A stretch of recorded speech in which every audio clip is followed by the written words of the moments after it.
এই টুকটুকি, তুমি কালকেও লাউ রান্না করেছিলে? লাউ তো হ্যাঁ, সেই কালকে লাউ রান্না করেছিলে, আজকেও লাউ করছো নাকি তুমি? আমি জানি তুই এসে তোর এই লাউ অবস্থা। এই লাউ আজ 10 দিন ধরে খাচ্ছি। লাউ খাবে না কি খাবে? লাউ সিজনে একটু আধে কচি লাউ খেতে হয়, লাউ খেলে পেট ভালো হয়। হ্যাঁ কি বলবো তোমাকে সব সময়? মানে এই লাউ, শুকনো লাউ কতদিন খাবো বন্ধুরা, তোমরাই বলো। এই লাউ খেতে হয়, লাউ খেলে পেট পরিষ্কার হয়। তোমার সব সময় এমন কেন গো? যেটা যেদিন করবো সেটাই তোমার গেলে হবে না কেন বলো তো? আমি লাউ খাবো না।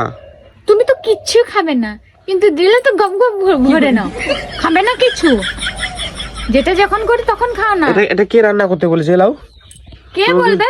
আমি করছি। তুমি বলবে করছো কে? তো, তুমি খাবে, ঠিক আছে আমি খাবো না, আমি চললাম পাশের বাড়ি বৌদি। তো বারবার বলেছো তুই আঙুল দেখাবি না, তো সব সময় গিলার সময় আসবি গিলবি পালিয়ে। আমি লাউ খাবো না, পাশের বৌদি ঘুগনি রান্না করছে, চললাম বৌদির ঘুগনি খেতে। ও আচ্ছা, তোর আজকাল এত কেন চপা বেরোচ্ছে এবার আমি বুঝতে পারছি।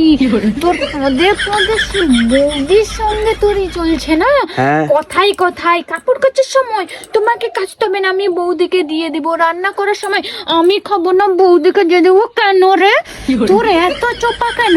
তুই এরপর থেকে ঘরে পা রাখবি না, তুই বৌদির ঘরে যাবি, বৌদি গিলবি, হাত দিবি না।